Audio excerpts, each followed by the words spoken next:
আমি নির্বাচন পাইছি দুইটা, কিন্তু আমি ভোট দিতে গেছিলাম একবার। ভোট দিতে যায় দেখি অধিকাংশ মানুষের ভোট অলরেডি হয়ে গেছে। আমরা ছাত্র জনতাদের একটা অংশ, আমরা সারা জীবন রক্ত দিয়েই যাচ্ছি, আর বিভিন্ন রাজনৈতিক দল তারা ফায়দা নিয়েই যাচ্ছে একের পর এক। জনসমাবেশ এক ধরনের, অনলাইন রাজনীতি এক ধরনের। জামাত যারা করে তারা বিএনপি পরিবারের সন্তান, বিএনপি থেকে প্রতিষ্ঠিত ছেলেরাই জামাত ছাত্র শিবির করে। দর্শক, যাই দিনের নিয়মিত আয়োজন জনমতে আপনাদের স্বাগত জানাচ্ছি। আমি শাহরিয়ার নাইম।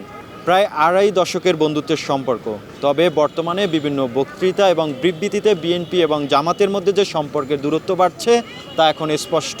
বিশেষত নির্বাচনী পরিস্থিতি এবং রাজনৈতিক উদ্দেশ্যে একে অপরের সমালোচনা করছে। তাহলে বাংলাদেশের রাজনৈতিক ভবিষ্যৎ কী? দর্শক, এই নিয়ে কি ভাবছেন সাধারণ মানুষ? চলুন জেনে আসা যাক। বাংলাদেশে যে সংঘাত, এটা সারা জীবন হয়েই যাচ্ছে, আর আমরা ছাত্র জনতাদের একটা অংশ, আমরা সারা জীবন রক্ত দিয়েই যাচ্ছি, আর বিভিন্ন রাজনৈতিক দল তারা ফায়দা নিয়েই যাচ্ছে একের পর এক, এবং তারা পূর্বেও যেভাবে সংঘর্ষে লিপ্ত ছিল এখনও তারা সেভাবেই লিপ্ত হতে চাচ্ছে। আর আমি মনে করি যদি এভাবে সংঘর্ষ হতে থাকে তাহলে ভবিষ্যতে আমরা যে এই যে ছাত্র জনতা রক্ত দিল, জীবন দিল প্রায় 2000 জনগণ, তো এদের এই রক্তের আসলে যে সঠিক সুফলটা এটা জনগণ পাবে না কখনোই।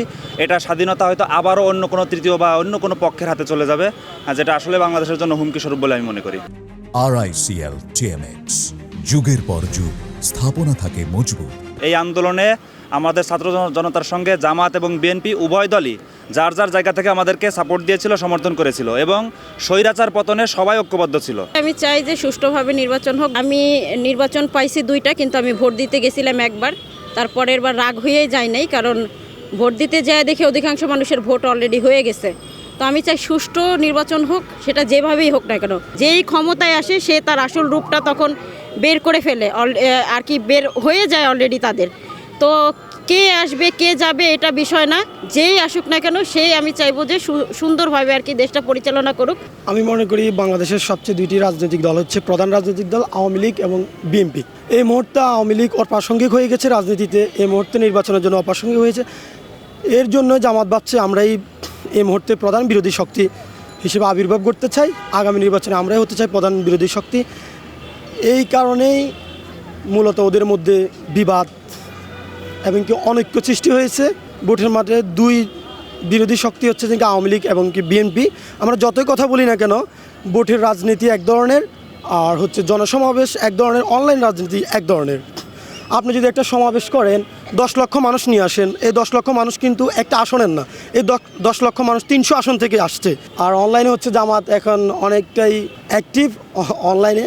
এই মুহূর্তে আমি মনে করছি যে কি ঐক্য বিনষ্ট হচ্ছে। আমরা যতই দেরি করতেছি তত ঐক্য বিনষ্ট হচ্ছে। এমনকি ঐক্যের কথা বলে আর বিচারের কথা বলে যে সরকার কালক্ষেপণ করছে, সময় নষ্ট করতেছে, মূলত এটা হচ্ছে তাদের ক্ষমতার চেয়ারে বসে স্বাদ নেওয়া। বাংলাদেশে হচ্ছে যে কি প্রতিটা মানুষ দেশ কানা না, তবে দল কানা, নীতির পক্ষে নয় নেতার পক্ষে। এটা সবসময় মনে রাখবে, এটা ইউরোপও নয়, এটা আমেরিকা নয়। একটা দল খারাপ করছে, আমি ওই দলের কর্মী, কিন্তু নেক্সট টাইম ওই দলকে ভোট দেবো না। বাংলাদেশ হচ্ছে আমার দল যতই খারাপ করুক আমি তাকেই ভোট দেবো। যার কারণে বাংলাদেশে হচ্ছে দল কানা, দেশ কানা নয়। গ্রামে গঞ্জে প্রান্তিক মানুষ পর্যায়ে যদি যান, এটাই বুঝবেন যারা যারা করে তারা বিএনপি পরিবারের সন্তান। খুব গুটি কয়েকজন মানুষ পাবেন যেটা আওয়ামী লীগ পরিবার থেকে এসে জামাত করে বা ছাত্র শিবির করে। অর্থাৎ জামাত মানে হচ্ছে বিএনপি ভিকটিম, অর্থাৎ বিএনপি থেকে প্রতিষ্ঠিত ছেলেরাই জামাত ছাত্র শিবির করে। রাজনৈতিক প্রেক্ষাপট বিবেচনা অনেকের সাথে অনেক সময় সুসম্পর্ক গড়ে ওঠে এবং রাজনৈতিক প্রেক্ষাপট বিবেচনায় আবার বিরোধ ঘটে।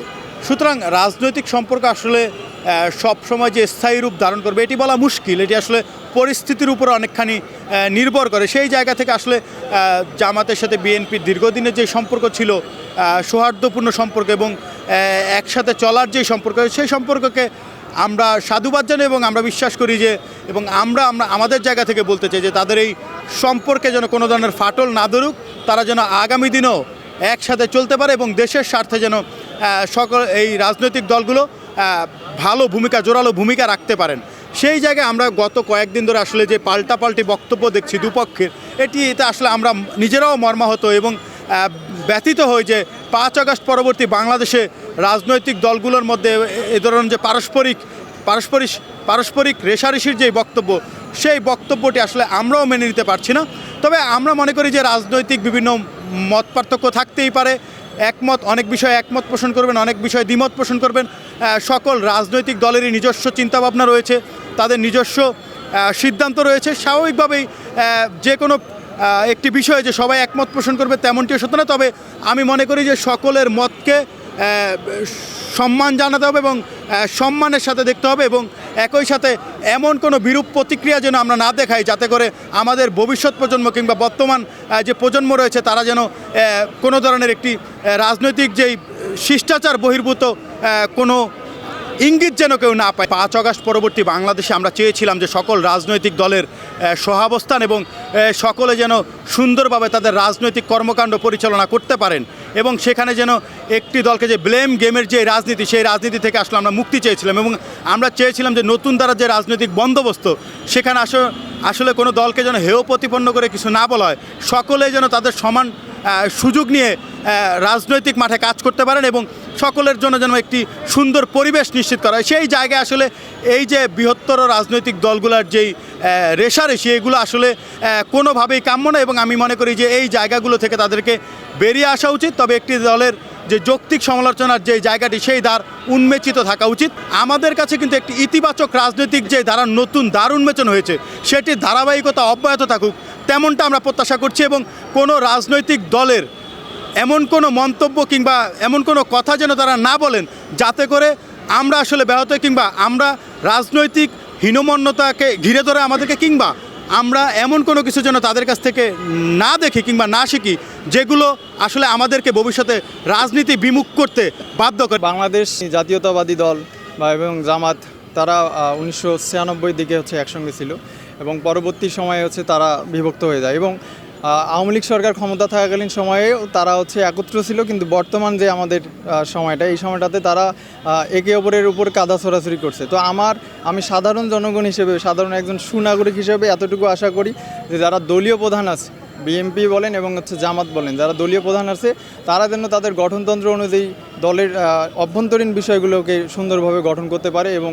দলে যেন বিশৃঙ্খলা না ঘটে। তাহলে আমার মনে হয় যে একে অপরের উপর কাদা ছড়াছড়ি হবে না এবং বর্তমান সরকার সুন্দর একটা নির্বাচন দিতে পারবে।